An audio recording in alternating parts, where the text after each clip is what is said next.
So this intro is where I usually talk about the episode and the guests, but I can't do that today because I have a perpetual countdown going on in front of my eyes and I can't read what I wrote down on the paper. I've been advised that the only way I can make it go away is if I stop podcasting, but I just can't do that.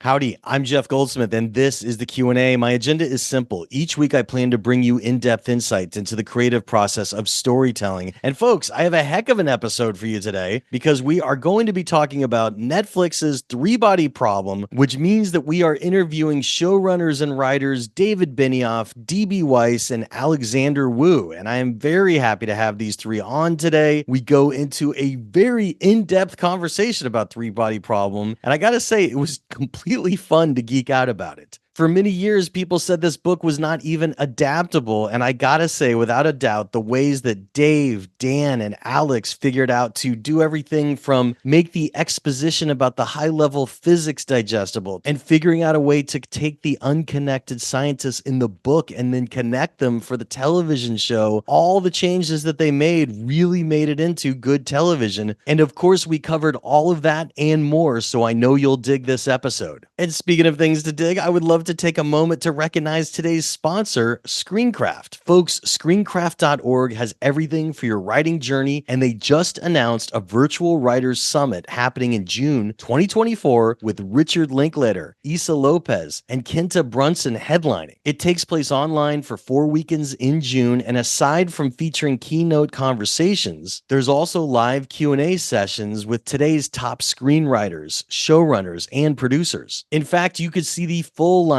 over at screencraft.org/summit-2024. So I really hope you head over and see what's there. Look, when it comes down to it, breaking into Hollywood as an aspiring writer can be a confusing, convoluted business. Fortunately, screencraft.org helps writers with both the craft of writing and the business of filmmaking. So if you're an aspiring writer who wants to hone your craft, make sure to check out the full lineup for the Screencraft Writers Summit happening 4 weekends in June online by visiting screencraft.org/summit-2024. And thanks for having a look today. And of course, while you're surfing around online, why not go visit backstory.net and wish us a happy birthday? That's right, we turned 12 this June, and we have our new issue 52, coming out. It's our Emmys issue. There's going to be a ton of cool stuff in there to read, ranging from scripts to read to awesome interviews for film, TV, and comics. So folks, there's going to be a lot to explore in issue 52. If you've never read us before, you could check out the free issue at Backstory Magazine or via our iPad app Backstory. And if you like what you see, and I hope that you do, you could use discount coupon code SAVE5, and that will save you $5 off a 1-year subscription. Look, folks, it would really mean a lot to me to have my podcast listeners in iTunes and Spotify and my YouTube watchers of the Backstory Magazine YouTube page support my passion project. So thanks for considering becoming a subscriber. But now, without any further ado, let's jump right into our conversation with showrunners David Benioff, D.B. Weiss, and Alexander Woo about their Emmy-eligible series, Three-Body Problem. And by the way, they were cool enough to give us a PDF of their pilot episode, so we put it on our blog, and you could check it out for free at backstory.net as well. Alex, Dave, Dan, how's it going, you guys? I love the show, and I'm glad to have you guys here. It's great to be here. I just want to give our listeners a baseline, and especially for Dan and Dave, this is boring because I know you guys have answered a question like this before, but I just want to show how you guys all met. And so Dan and Dave, you both had been writing on your own, but when did you decide that you wanted to be writing partners? Because there's a lot of people that can't function exactly as partners,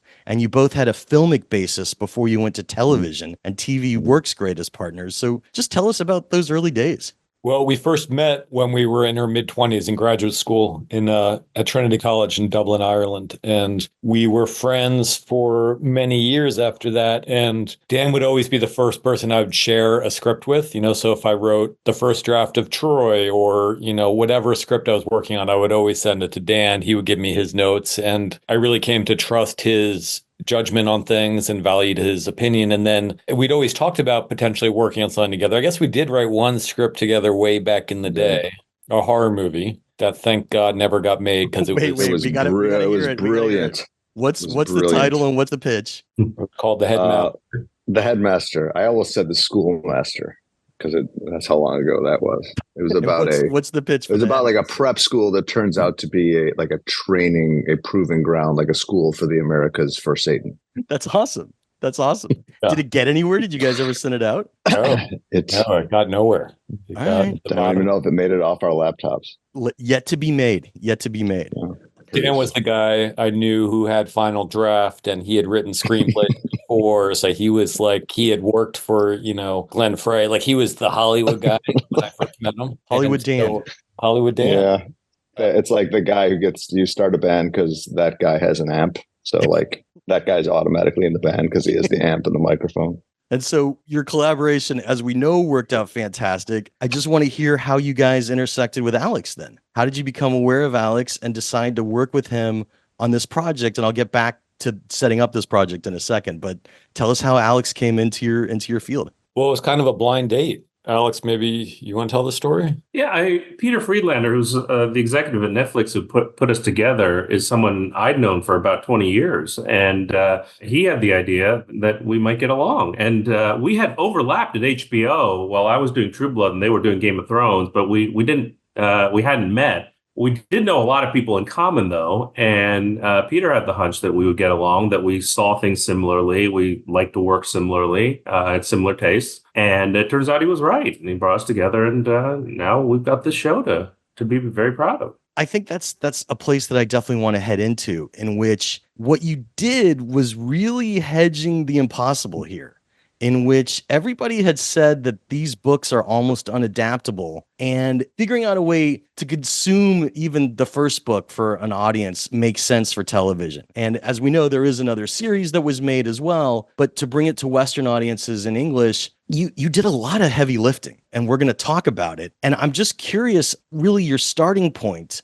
Once you came on, I'd love to talk about how the three of you began your process of adaptation and breaking down the book. Did you note card? Did you have a series of whiteboards? Like, I want the geeky writing details of how you looked at this insurmountable beast and started realizing that piece by piece you could do it. Well, it's funny because the geeky writing details for this one changed because we met Alex for an hour at the end of February 2020, and then this thing happened, and we didn't see Alex again in person for how long was it? I mean, like 18 months.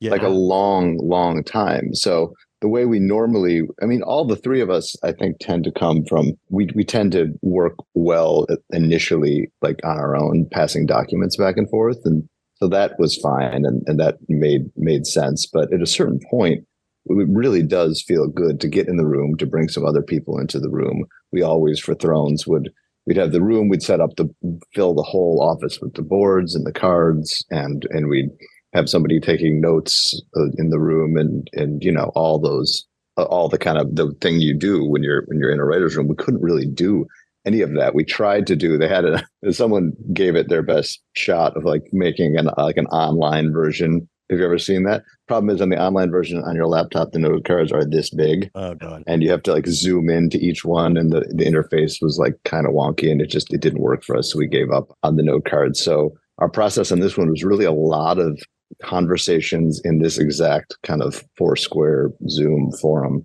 with each other, and with Rose Cartwright once she joined the team, and Madhuri Shekhar once she joined the team, and we just did a lot of talking and note taking and note compiling and rereading, and it was interesting. But it was, for this especially, I think, since, as you pointed out, it was a lot of heavy lifting to do on the front end to figure out how to make this work in a way that was like viable for television, for global television. And it was helpful to have an enforced, like, long conversation period without the pressure to like, let's get this written and start shooting, because we knew we weren't going to get it. We weren't going to be starting shooting anytime soon. And I think it really helped us to have that like extra almost year to just cogitate on the whole thing.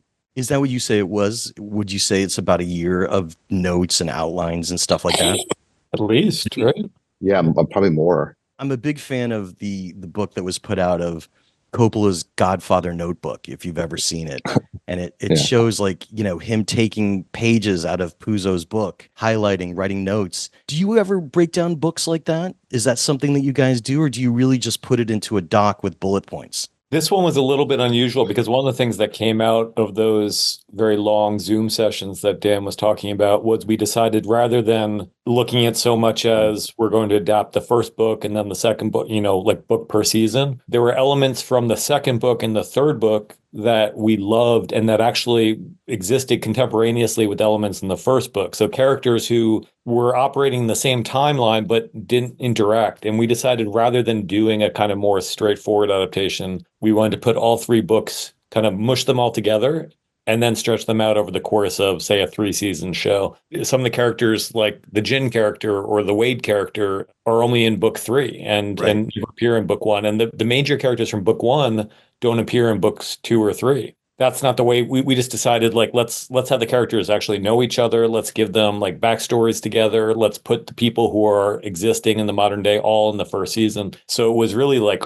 putting all 3 books and highlighting chapters from that, figuring out what would go in the first season, what would probably roughly be in the second season, and so forth. It was a brilliant move, and we'll talk about it a little more in the spoilers section. But, just another question about your documents. So did you end up doing, at the end of this year, like a show Bible? Like, did you have an outline that said, okay, here's what basically season 1 will be, here's what the other seasons will be? Did you have that kind of direction mapped out? We wrote out a long series of outlines, which actually that David and Dan did with Thrones, and I've done on my previous shows as well, that is almost a beat by beat prose version of what the season is going to be, and it ended up being something like 250 pages. Oh my God. For these 8 episodes. But what it does is it gives production, a very clear notion of what they need to scout for and what the requirements are for the show. So for budgeting and for all the other departments, it's crucial to have. And everyone knows what the show is going to be. So we did have that. We didn't have anything about future seasons,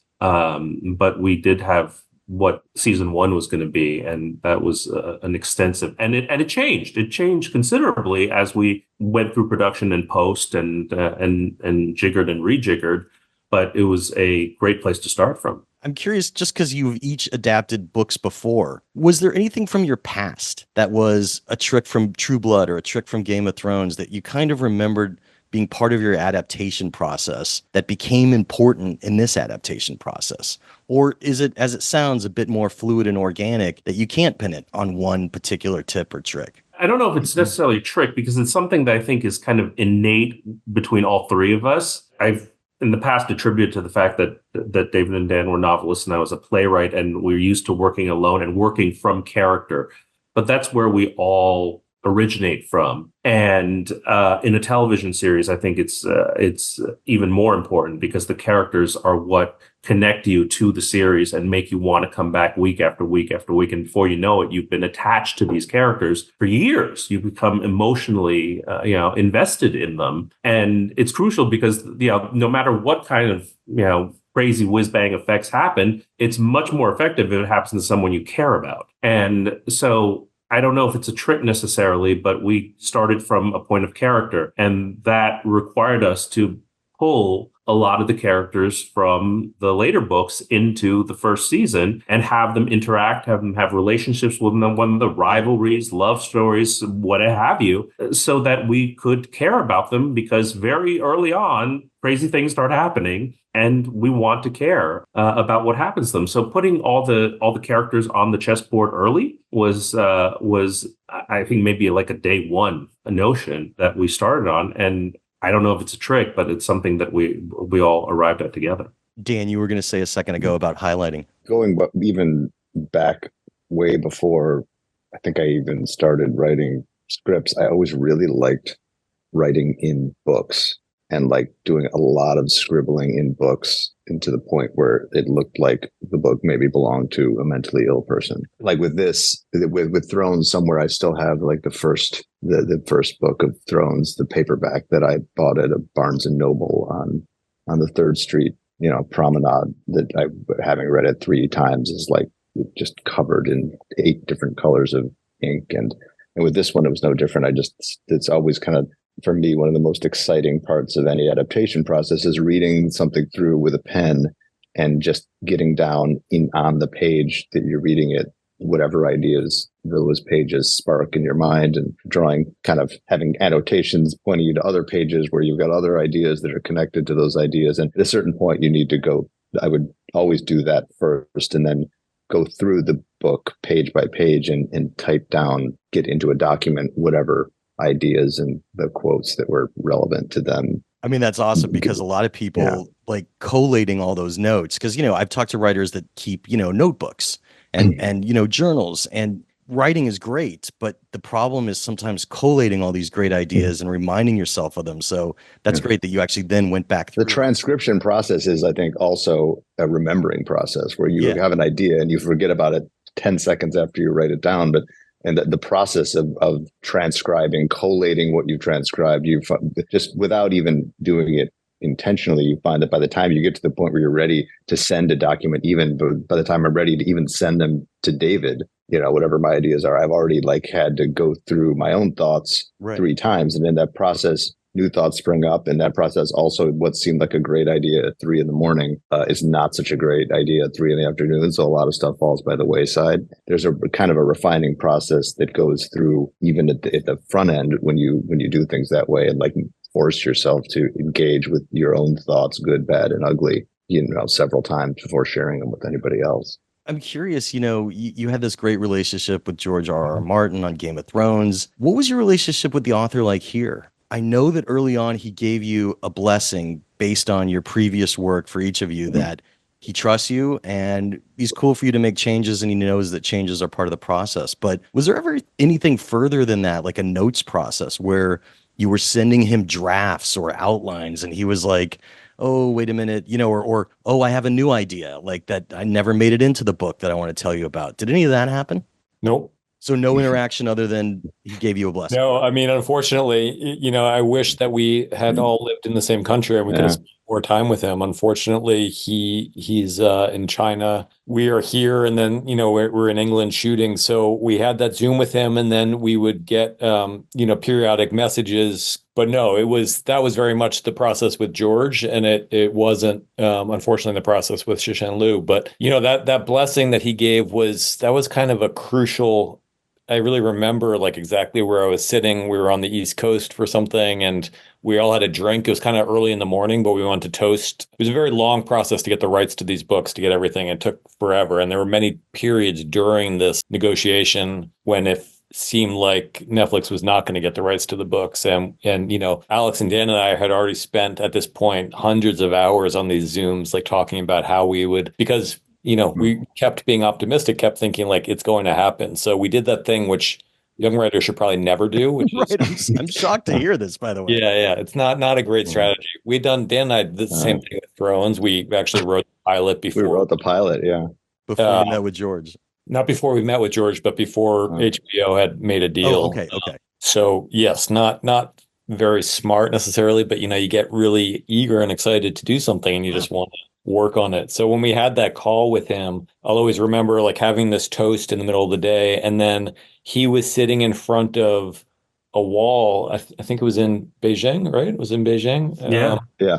And the wall behind them, there was a huge word in Chinese, and we said at a certain point, what's that word behind you? What does that say? And he turns and he looks and he says, oh, only advance, which is, of course, Wade's kind of mantra, throughout for the resistance, only advance, no matter the cost. And that felt appropriate for us, both in terms of the show and, making the show. Just a last question or two before we get into the spoilers. Rian Johnson's a producer on this, and, he's a fantastic storyteller himself. Were there ever any plans for him to write anything with you guys? I know that he was maybe going to direct something, but schedules conflicted. So I'm just curious about working with Rian.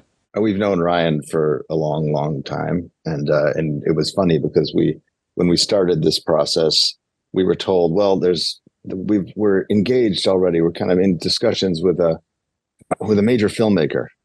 that was the place when I think David and I thought more than any other time, well, this is dead in the water for us, because obviously a major filmmaker is going to be somebody we don't know, and it's going to be like some kind of it'll just be like a Siamese fighting fish situation. And it turned out then they were keeping it very close to the chest, and they finally told us who the major filmmaker was. It turned out to be the one person on that potential list who we'd been friends with for as long as we could remember. And it also just so happened that filmmaker was in the process of creating his own like very large and successful film franchise, which took up most of his time. So initially, when we were talking about it, we were talking about Ryan coming on board and at the very least doing some directing. But the Knives Out phenomenon happened in the interim, and it just turned into something where that sort of swallowed him.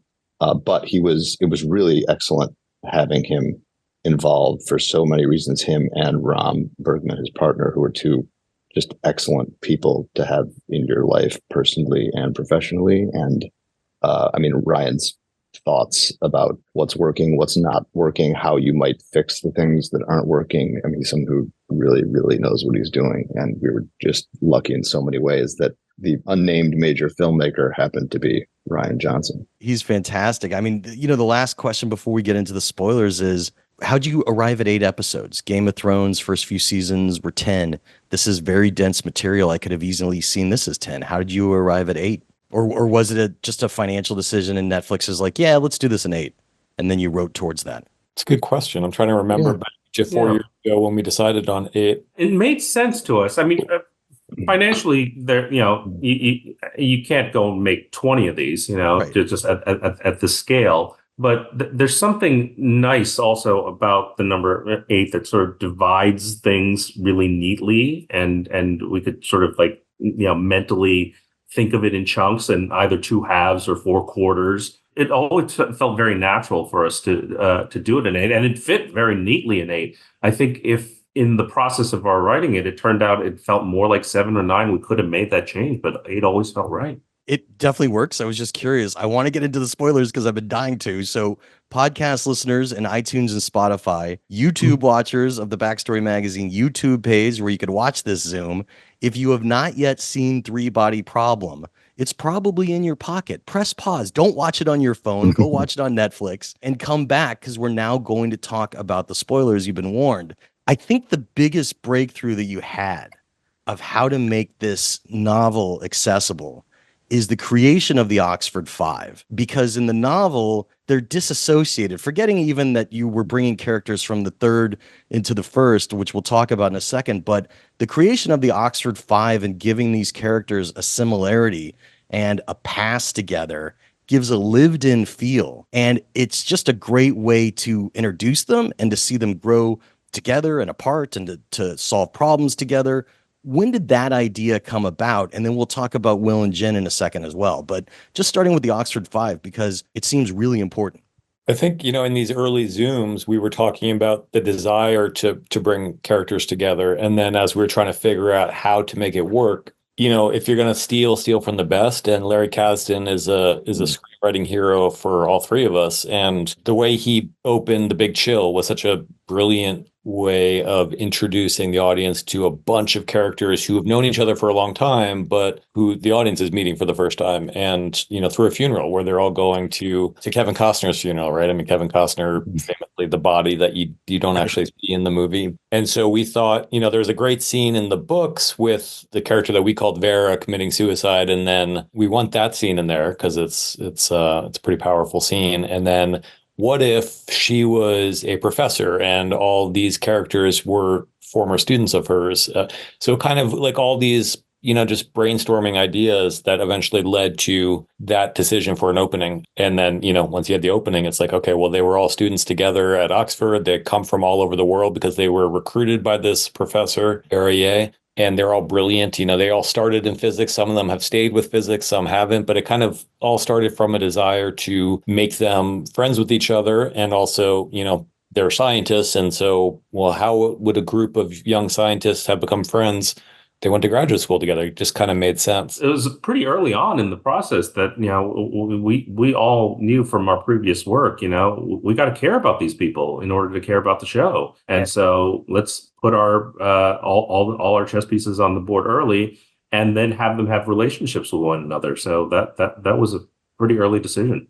Well, so in case people don't know this, aside from watching the 8 episodes on Netflix, each episode has its own 7-minute behind the scenes. And in one of them, Dan, you said something that was really, really a clear, easy way to say it, something that's the heartbeat of your first season. You said that you've read a lot of science fiction as a kid, and you don't really remember the plots, but you remember how it made you feel. And bringing emotion to this was paramount. It was really important. I think the brilliant move that you did that you were talking about a second ago when we didn't mention the names, but now we can, is you took the idea of Will and Jen from the 3rd book, Will having cancer and having unrequited love, and this whole facing mortality in the present works much better than this, in 400 years something's going to happen, because it gives a present tense to mortality. And it also gives a really great grounding emotional resonance to the first season by moving that up.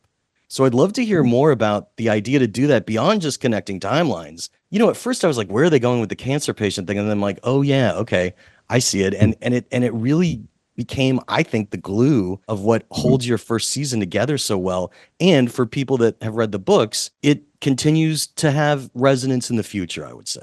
Yeah, I think it's a good point that one of the things that's most exciting and unique about the books is the whole idea that they're not getting here for 400 years, that it's going to take them 400 years is, first of all, like grounds it in some kind of reality where they don't have warp drives or hyperspace. Like they can travel faster than we can imagine, but they're still bound by the same laws of physics that we're all bound by. So I thought that was an interesting approach that you don't see as often. And it spurs a whole new kind of story because it becomes about, well, what do we do in the here and now when we know this thing is coming?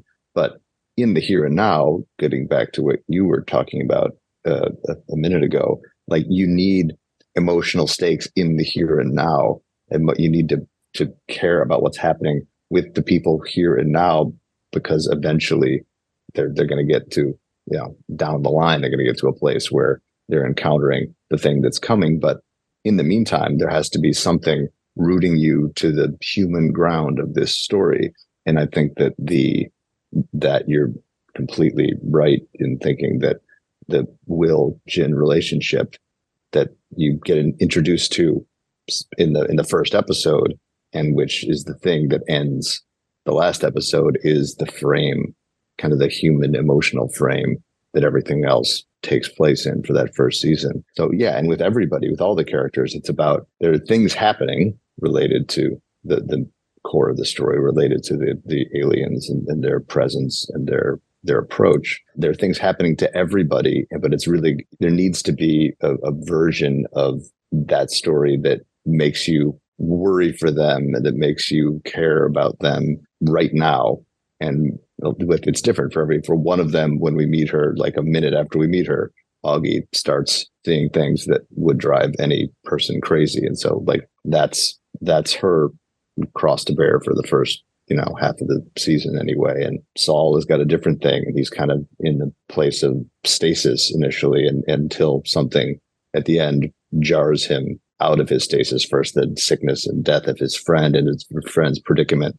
And then more importantly, what happens to him in the final episode is the thing that takes someone who seemed, I think, to a lot of people who watch the show, probably seemed like maybe more of a background supporting character who gets thrust into the foreground in a way that in the books and in the show, we always thought was a lot of fun. And what would happen? What would you do if you're just someone who's trying to get by and tread water? What would you do if somebody thrust you out onto the stage and, flipped the Klieg lights on you? Like, how do you respond to that situation, which is not a situation that you wanted at all? And with every character, it was just about what is happening in the here and now, in the present for them, that makes us care about what they do next and how they respond to what comes next. Some writers refer to this as emotional tracking. When you're outlining, do you ever kind of make sure that those beats are there? Because actually Will and Saul is a great example, aside from Will and Jen, in which you let it open up like a bottle of wine and get some air, in which they take their times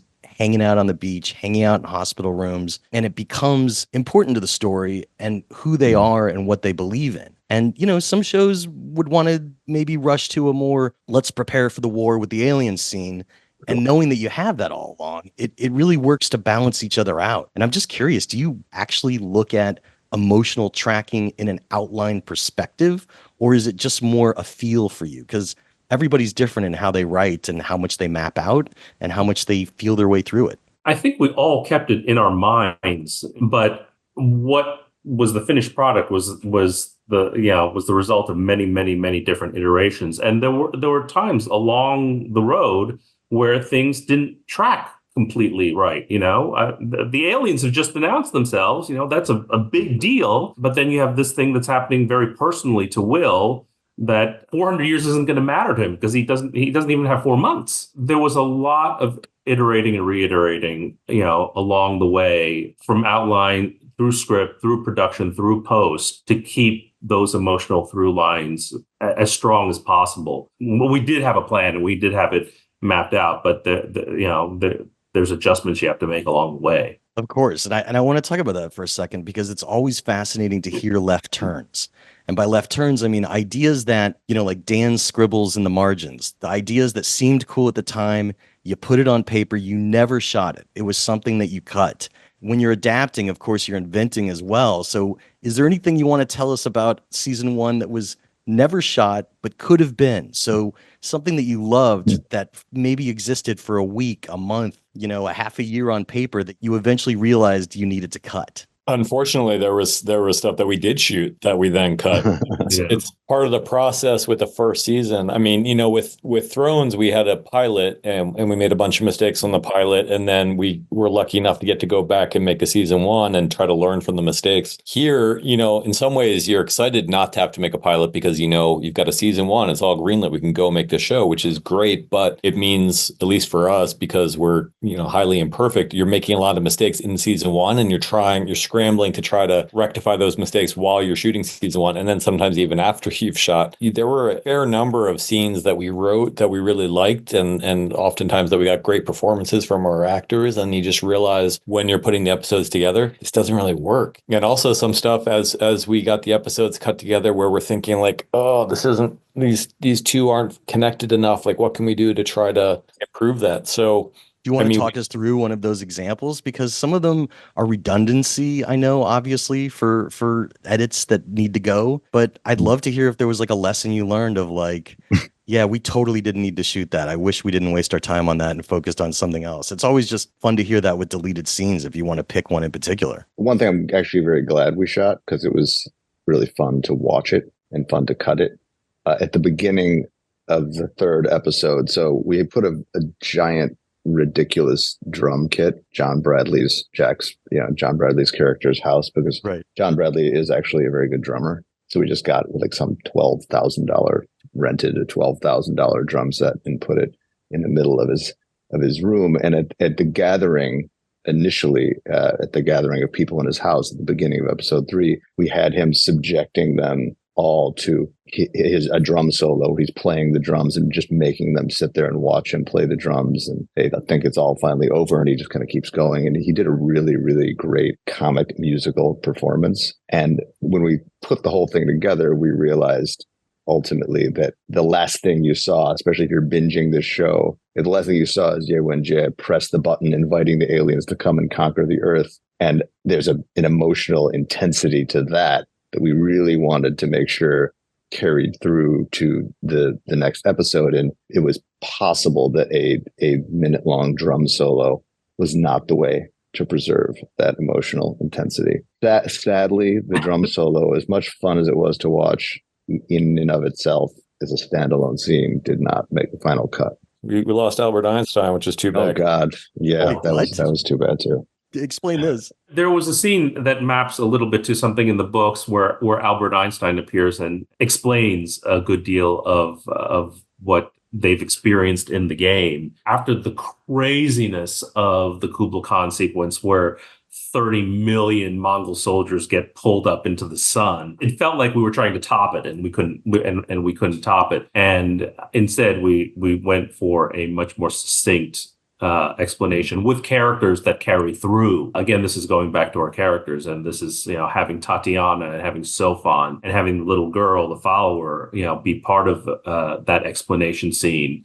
Felt a lot better. Are you saying that Einstein was in the game, like in the VR headset as a character? Mm-hmm. Interesting. Okay. And by the way, I love that it was Professor Ye's daughter, Vera, who was the little kid in the game, as revealed through the pictures on her desk at the end. I thought that was a really nice touch. There's a picture actually behind Evans, the Jonathan Pryce character, on his ship, and we spent a lot of time talking about, like, is that out of focus enough? Like, are people going to see it? Like, because we wanted the reveal to come later. But then if you happen to watch it a second time, you would see, like, Evans had that picture on his desk too. Ooh, hey, I'm jumping in really quick to remind you to check out Backstory Magazine, because it's our 12th birthday and we're releasing a new issue in June, in just a week, by the way. But of course, I also want to take a moment to talk about our sponsor, Screencraft. Every weekend in June 2024, they are hosting a virtual writers summit, and they're going to have some great keynote speakers ranging from Richard Linklater to Issa Lopez to Quinta Brunson, just to name a few. There's also live Q&A sessions with today's top screenwriters, showrunners, and producers. Don't forget, folks, you could check out the entire schedule for the virtual Screencraft Writers Summit, and you could find it at screencraft.org/summit-2024. So I hope you head on over to screencraft.org/summit-2024 today to check it out. And while you're surfing around online for Backstory Magazine, folks, remember that one of the first things you could see is the pilot episode of Three Body Problem, which they were cool enough to give us as a PDF. You could read it in its entirety on the Backstory blog over at backstory.net. If you've never read an issue of our digital magazine before, you could read a free issue in its entirety on our website and also via our iPad app, Backstory.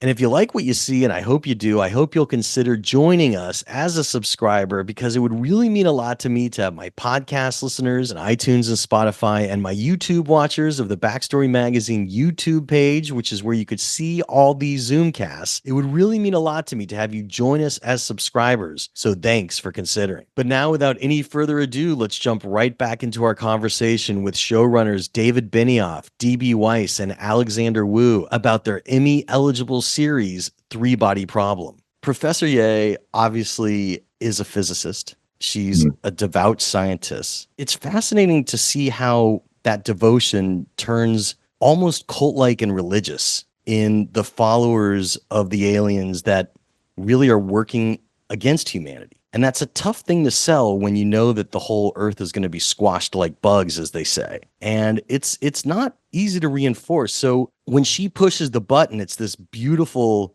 dramatic moment in which she's so upset with her life, so upset with what's going on in China, in the Cultural Revolution, which you did an excellent job of bringing forward. And for some people, it might be their first experience to really seeing, how dumb it is to, execute scientists in front of crowds, and how it leads to bad places. And that needs to be, shouted from rooftops this day. But I was surprised to see her really become a cultist, referring to the aliens as my lord, as does Evans. And I know in the book, there's 3 different cults that you could track. You had to decide, were you really going to tell much of that story, or keep it as the background noise that's kind of going on along with the other stuff? And I understand why it became background noise, but could you just talk about some of the character motivations, other than just saying, yeah, humanity's kind of shot and we're doing a really bad job of stewardship of planet Earth. It's not the worst idea to let somebody smarter than us to come in. Because for scientists to say that, it's a big deal. But then everybody that you meet has a cult sensation that they're talking to the Lord they refer to, or a god. And it seems religious. So I just would love to hear each of you talk about that. Like even the assassination attempt at the end against Saul, that guy thinks he was sent by God to do it. And it's just a crazy thing to think that you're sent by a god that's also saying, I'm coming to Earth to squash you. Please take it away. I know that's a heavy question, but I'm sure you put a lot of thought and time into it. Well, baked into the character of Ye Wenjie is not only all the trauma that she suffers that causes her to push that button, because she realizes that humanity cannot save itself. We've been given thousands upon thousands of years to try to take care of ourselves, and we have shown that we clearly can't. But also baked into that belief in science is that a technologically superior species would also be superior in all ways. So that if we can't take care of ourselves, we can rely on a species or a culture that has shown that they can do all these other things that that seem godlike to us. It's like if we went back 800 years with an airplane, they think, they would think we were gods. I think a lot of that philosophy is rooted in a belief in science, ironically, that if the Santee are able to harness higher dimensions, then clearly they are better equipped to take care of us and planet Earth than we are ourselves. So I think that was a crucial part of her character. Yeah, I mean, in addition to that, so she's starting from exactly that place. What they know, what she knows, and especially what Evans knows, they're two different people, and they're in this together, but they've got very subtly but importantly different glosses on this whole thing. I'd say Evans is probably more extreme than Ye is. In talking about it, this group is a group that needs to exist and cohere for centuries, to stick together for centuries to prepare the world for what Professor Ye was hoping for, which is someone who's more capable of solving our problems than we are, to come and solve them for us, even at the expense of our own freedom, as a civilization. And it made sense to us that what kinds of organizations last for centuries upon centuries, that what kinds of hierarchies are in place, human hierarchies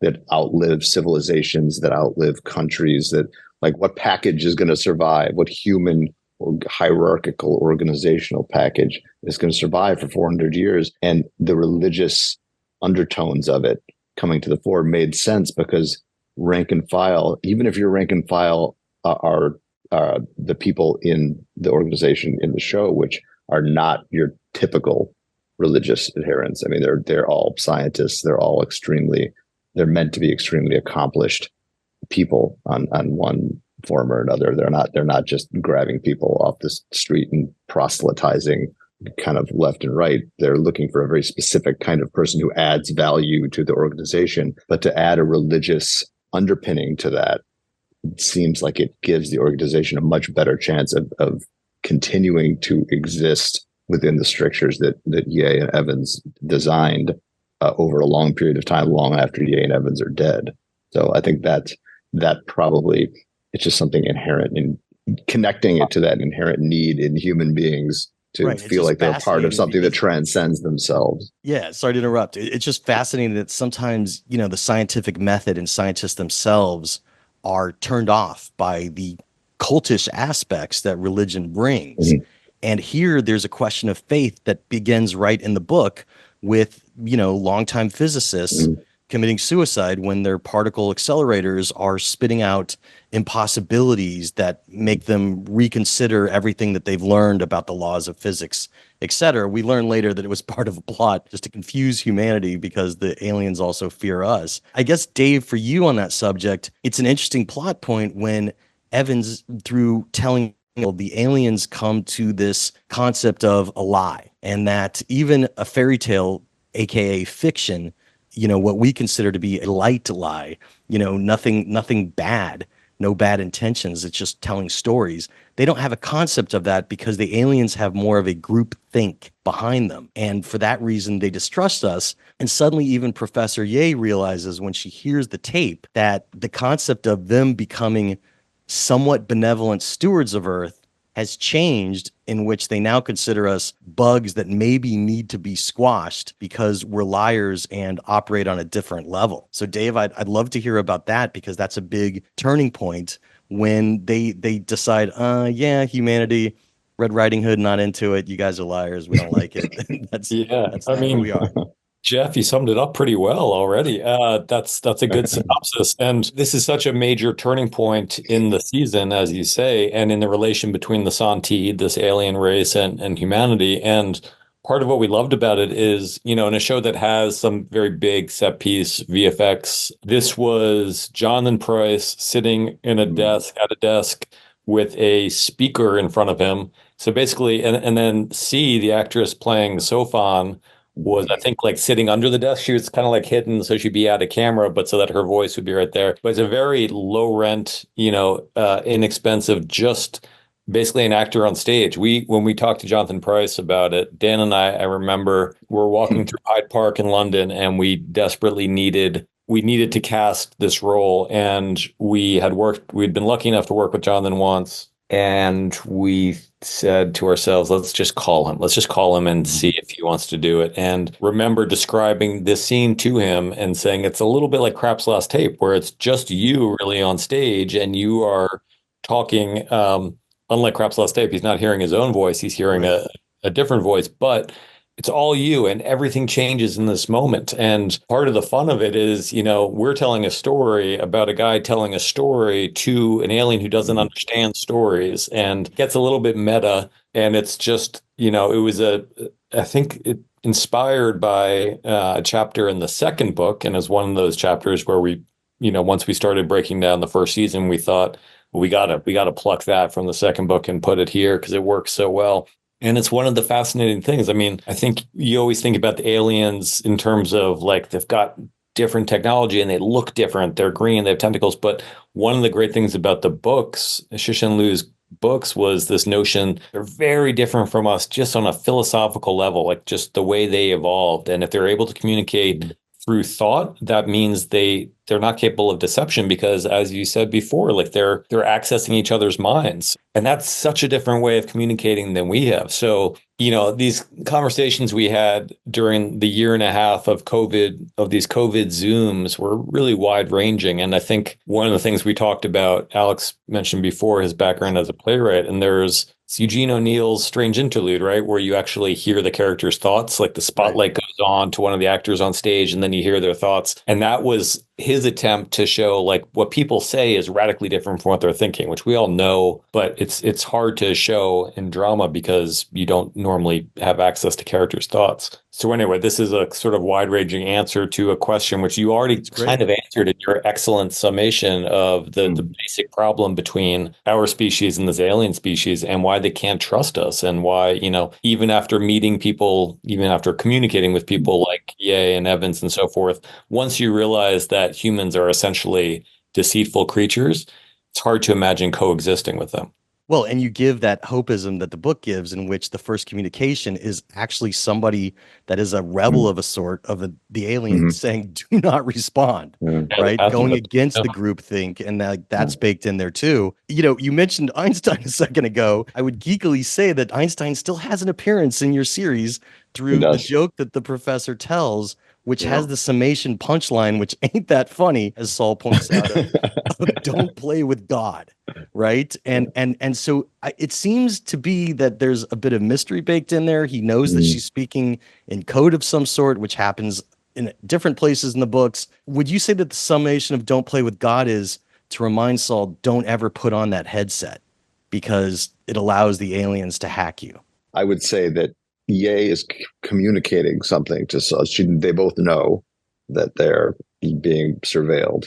That's kind of the great thing about the idea of the Sophons that's so great that creates something in that we're talking, going back to a question before about the here and the now and what are the stakes, what is at stake in the here and the now, knowing that somebody could be watching you at any given moment and not knowing whether or not they are, and just how that transforms every single scene and every conversation that you have about anything of substance where the incoming alien invasion is concerned. Like, Ye knows that she's a person of interest to the Santi. She's telling Saul something that doesn't make a whole lot of sense, and it's long, and it's funny, but not in the way a joke is normally funny. And it's really about how do you communicate to somebody in the midst of surveillance in a way that communicates to them, but does not communicate to the people who are listening in from East Berlin. Like, how do you say something under their noses that they don't understand, because they're very, as David pointed out just a minute ago, they're very different from you. That brings us to Saul as the wall facer, in which, it's the only way that they could, in their minds, have a way that the Sophons can't see all the plans at once, is for three of the greatest minds to be able to basically do whatever they want. And so it gets a little comedy into your show. Yeah. You didn't need the 12,000 drum kit, because basically Saul saying that he does not want to do this, and everybody saying, "Oh yes, sir." What I mean? Like, it's very silly. You could have gone darker with it. You could have gone further with it. You could have had it come earlier. It seems to hit at the right place. What do you want to tell us about the difficulty of putting that in there at the end, after the failure of the staircase probe mission, and how it's kind of interpreted? Because it seems like just what you need at the end of a season. Something that, okay, we're going to see more of where this wall facer leads in, episodes and future seasons, but it lands at the right place. Yeah, I mean, that last episode, I mean, there's sort of a two-pronged attack, right? We're going to try the staircase project, moonshot, almost literally, not literally. And then the wall facer project at the same time, which takes advantage of the kind of the one thing that we have against them, is that they can't see into our minds. So it is humanity's sort of, attempt at a counter, and then the staircase project fails, and that's sort of at our lowest moment. That leaves kind of everything on the shoulders of the wall facers at the very end. Saul, is in this Kafkaesque position, which I think is really genuinely really, really funny. And one of the great moments in the books too is that the one guy who would not want this job is given this job, and now he has the weight of the world on his shoulders, and that leads us to this rousing speech at the end that Benny Wong delivers so beautifully. That says the bugs have a chance, because we've been trying to get rid of bugs for millennia and we still can't do it. So we have a chance. I mean, obviously, you guys couldn't have planned it this way when you started writing years ago, but just pointing it out scientifically, they're talking about cicadas, and in real life here in 2024, it is a major cicada summer that's about to unleash here on Earth. So it's not the end of the world. It's cicadas. I think it's every 17 years, and different generations come out at different times. So I loved all that. I loved having the cicadas in there, and that was great. Some geeky questions, and you don't have to get into a long explanation. This is like what geeks talk about when they sit around talking about your show. You have this nanofiber that could cut through a ship. It's held on either side by two poles. In your minds, what are those poles made of that could actually hold the nanofibers, so the nanofiber could give enough stress to the ship? I am not being serious. I do not need a science lesson. I'm just curious, in your minds, where does that go? Our production designer, Deb Riley, really sweated a lot over this, because they were in sheaths, and then the sheaths would protect the nanofibers. They would get thicker so that they wouldn't slice through the sheaths, and the sheaths would be wrapped around these iron poles. So she did give some, even though we didn't exactly see it. There are people who are really sweating the details of that. All right. I don't remember all the technical details about it, but we did draft, Matthew Kenzie, who's our physicist advisor, and other people who are way smarter than we are with these details, to try to figure out how the mechanism would actually work appropriately, because it was a scene that we knew we wanted for a long time. But as you say, when you're working with invisible nanofibers that can cut through anything, you have to be very careful. So yes.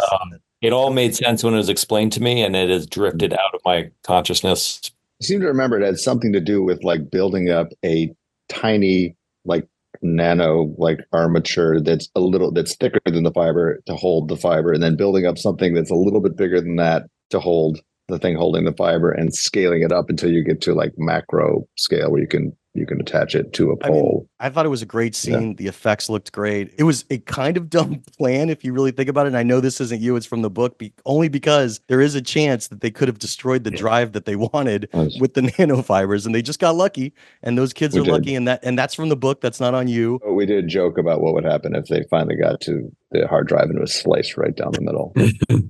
This Project Staircase, look, I know what happens with a nuke in space because of the real life incident when Superman saved the Eiffel Tower and took a nuke into space at the beginning of Superman 2, spoiler alert. Staircase was depending on a series of nukes to go off in space and help the radiation sail to continue to accelerate because it's not going to lose friction. So you're ramping it up and up and up in space. My question was just in your minds, and I'm glad you didn't waste time on this in the show, but in your minds, why didn't those nukes destroy the capsule itself? And how did they get far enough ahead of the ship? Were they sent out weeks in advance? I know you didn't have time for that kind of exposition, but I was just curious watching it because on the map, you see that they're all in front of the capsule, which means that they were sent out in front of it.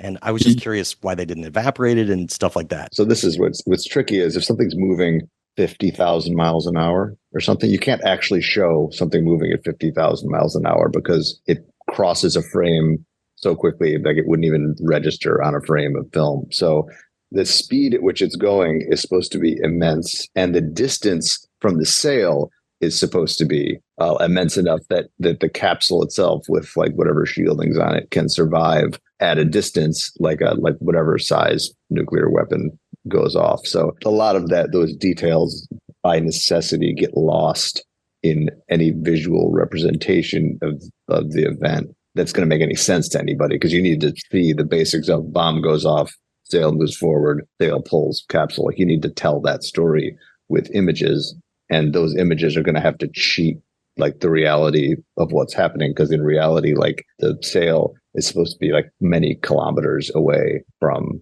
the capsule. The ultra dorky answer to that question. Yeah, that was exactly one of the scenes that was cut. Actually, was with Raj and Wade watching the ICBM launch, which were going to place the nuclear devices. So without that scene, all you hear is a line of dialogue where I think Wade says to Jin something about, in episode 7, says something about the launches. You know, soon the devices are going to be in place. They've been launched. So it was supposed to be several weeks before Will's brain is launched into space.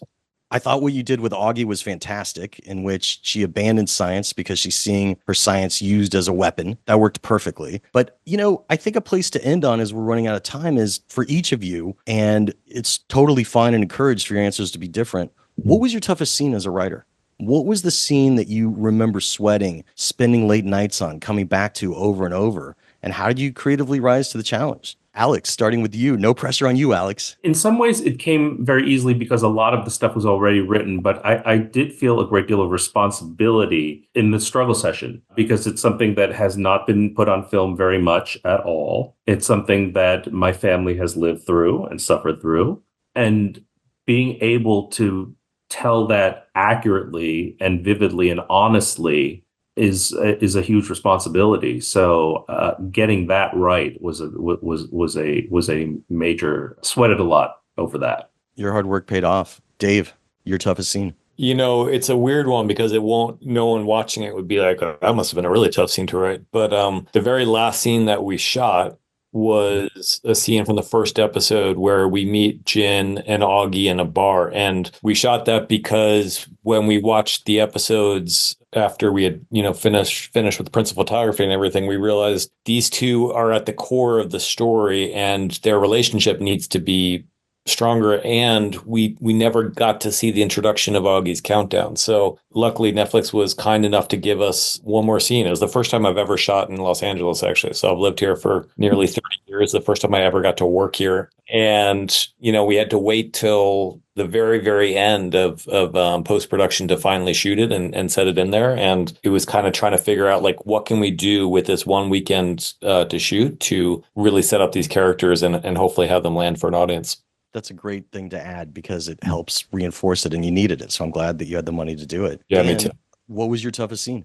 I would just say that in a way, it's sometimes harder to write a bad joke than it is to write a good one. For the code scene that we were talking about earlier. Okay. Yeah, it took a while to get the balance on that one right. And it wasn't even sure it was right until Roz Chow performed it, and her performance and her kind of delivery is probably more what makes it right than anything that's on the page. I think that's a good way to say it because obviously on the page, it's not tracking so much as when an actor is adding a level of codifying it so that we know that there's more to it than just a joke.